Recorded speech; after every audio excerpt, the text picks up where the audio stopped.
Muito bem, meus queridos, a paz do Senhor a todos. Nós vamos agora começar com uma nova leitura. Eu gostaria já de apresentar o livro do Dr. N.T. Wright, né? Seguindo Jesus. Coloque o Filho de Deus no centro da sua vida. E aí eu gostaria de, antes de nós começarmos o vídeo, nós darmos uma olhada exteriormente no livro, lermos o prefácio do livro, uma introdução, se de fato de verdade for necessário, e para que nós possamos conhecer, tá bom? Nós vamos agora olhar para a primeira parte aqui, a parte da orelha, e eu gostaria de ler com os irmãos. N.T. Wright é um dos melhores presentes de Deus à decadente Igreja Ocidental. Estudantes e professores de teologia têm muito a ganhar com a leitura destas páginas fascinantes. Quem fez esse endosso foi o doutor e pastor J. E. Parker. Se é verdade que Jesus ressuscitou dentre os mortos, então ele não é apenas uma figura a ser cultuada privadamente, não é apenas alguém do conhecimento dos cristãos que deve ser adorado. Ele é o Senhor do mundo. Na ressurreição, há um novo ponto de partida que a economia, a psicologia fraudiana, as políticas internacionais e seu poder e nenhuma ideologia deste mundo são capazes de alcançar. Nós temos o privilégio de adorar e seguir a Jesus, esse Rei. A ressurreição apresenta uma nova vida e um novo mundo àqueles que seguem a Jesus. É esta nova vida e novo mundo, embora sejam plenos apenas na era vindoura, começam aqui e agora. Vamos para a outra parte da orelha, tá bom? Nós temos aqui praticamente uma referência ao Dr. N.T. Wright. Vamos conhecer mais um pouco sobre este autor. N.T. Wright foi bispo anglicano de Durham e é atualmente professor de universidades como Harvard, Dean's School, Universidade Hebraica de Jerusalém e a Universidade Gregoriana de Roma. Ele ensinou estudos do Novo Testamento por cerca de 20 anos em Cambridge, McGill e Oxford. É um dos mais conhecidos e respeitados estudiosos do Novo Testamento. Dentre seus vários livros publicados estão O Caminho do Peregrino, editado pela editora Palavra, e Simplesmente Cristão, pela editora Ultimato. E nós temos esse aqui, que é Seguindo Jesus, tá bom? Vamos agora para a parte de trás do livro, né? A costas do livro, que diz assim: coloque Jesus, o Cristo ressurreto, no centro de sua vida, pensamento, trabalho, dor, sofrimento, ansiedade, esperança e medo. Coloque-o no centro e faça com que todas as demais coisas girem em torno dele. Aprenda a adorá-lo, amá-lo. Aprenda a viver com uma nova vida em seu novo mundo. N.T. Wright. Quando mais você olhar para Jesus, mais desejará servi-lo neste mundo. Isto é, se você estiver olhando para o verdadeiro Jesus, obviamente. Muitas pessoas criaram Jesus para si mesmas e têm descoberto que esse personagem inventado por elas não supre todas as suas expectativas. Ele até as faz felizes de tempos em tempos, mas não as desafia, não as move a fazer algo para mudar o mundo, coisas, por sinal, que o verdadeiro Jesus tinha o hábito de fazer. A proposta deste livro, Seguindo Jesus, é de mostrar o verdadeiro Jesus para a vida de seus seguidores, que acabam ficando confusos diante de tantas propostas apresentadas na igreja de hoje. Pronto, nós já demos uma lida nas partes, nas orelhas, no endosso, nas costas, e agora nós vamos para o índice, o sumário. Diz assim o sumário: nós temos um prefácio, e aí a parte 1 diz assim: olhando para Jesus. O primeiro subtópico, ou o primeiro capítulo da parte 1 diz assim: o sacrifício final.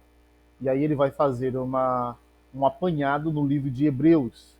A batalha vencida no livro de Colossenses, ou na carta aos Colossenses. O reino do Filho do Homem, no Evangelho de Mateus. A glória de Deus, no Evangelho de João. O servo-rei, no Evangelho de Marcos. E o mundo nascido de novo, na carta do Apocalipse. A parte 2 vai tratar sobre um sacrifício vivo. O sétimo capítulo diz: o Deus que vence a morte, mente renovada, tentação, inferno, céu e poder, nova vida, novo mundo. Então nós temos praticamente, queridos, 127 páginas. Praticamente chegará ainda com os pós-créditos, né? Na média de 135 páginas, tá bom? Então nós vamos agora para o prefácio do livro. Vamos ver o que nos diz esse prefácio. Quanto mais você olhar para Jesus, mais desejará servi-lo neste mundo. Isto é, se você estiver olhando para o verdadeiro Jesus, obviamente,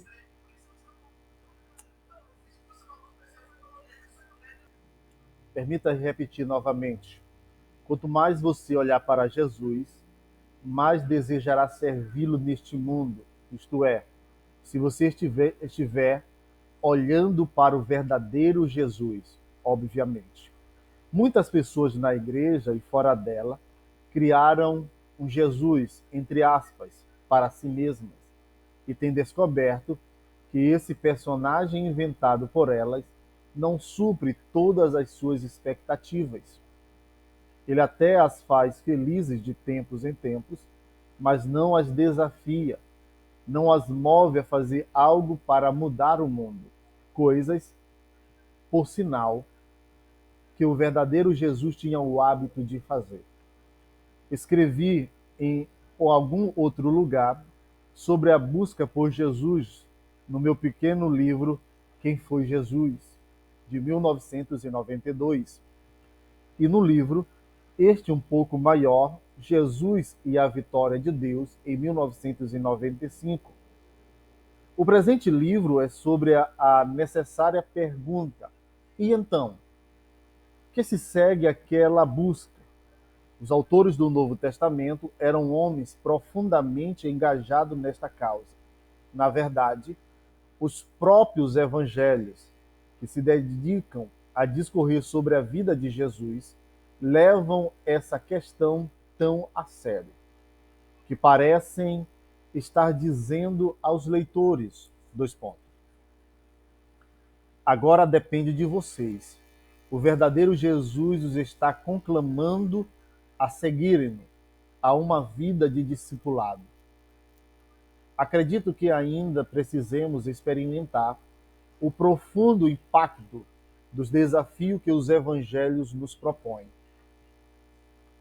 Os capítulos que se seguem surgiram a partir de uma proposta de expor esses desafios dos evangelhos no púlpito. A primeira parte do livro é uma série de sermões na Catedral de Lichfield, durante a quaresma de 1994, sendo que o sexto e último capítulo dessa parte foi pregado no dia de Páscoa. Esses sermões, cada um examinando um livro específico do Novo Testamento, tinha como objetivo providenciar uma visão geral do livro em questão. Eu tratei de providenciar um programa para cada livro de forma que, organizadamente, eles pudessem ser apresentados a partir de seus principais temas. De forma particular, procurei apresentá-los todos, de forma a enfatizar o que cada um ensina sobre a pessoa de Jesus, como foco de devoção e inspiração para o discipulado. Cada escritor fala sobre a vida, morte e ressurreição de Cristo, de uma forma que encoraja as pessoas a seguir Jesus. não importa a forma como ele as conduza. Tenho tentado pensar no significado disso para os dias atuais. A segunda parte do livro trabalha de forma mais aleatória com alguns tópicos que, analisados conjuntamente, informam o contexto e os elementos do discipulado bíblico. Os capítulos 7, 8 e 12 foram pregados no All Center College, Oxford, durante os últimos 2 anos de minha capelania naquele lugar. Durante os últimos 2 anos, o capítulo 9 foi pregado no Paul's House, Oxford. O capítulo 10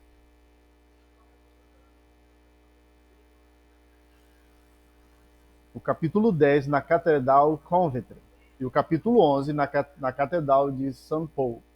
Sou grato pelos convites para pregar nesses lugares tão distintos, pela recepção e pela hospitalidade desfrutada.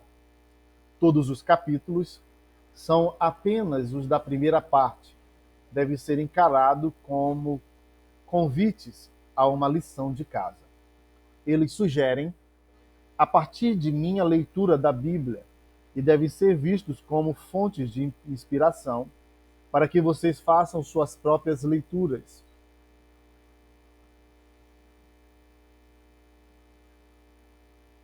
Na segunda parte do livro, sigo um método mais convencional de trabalho.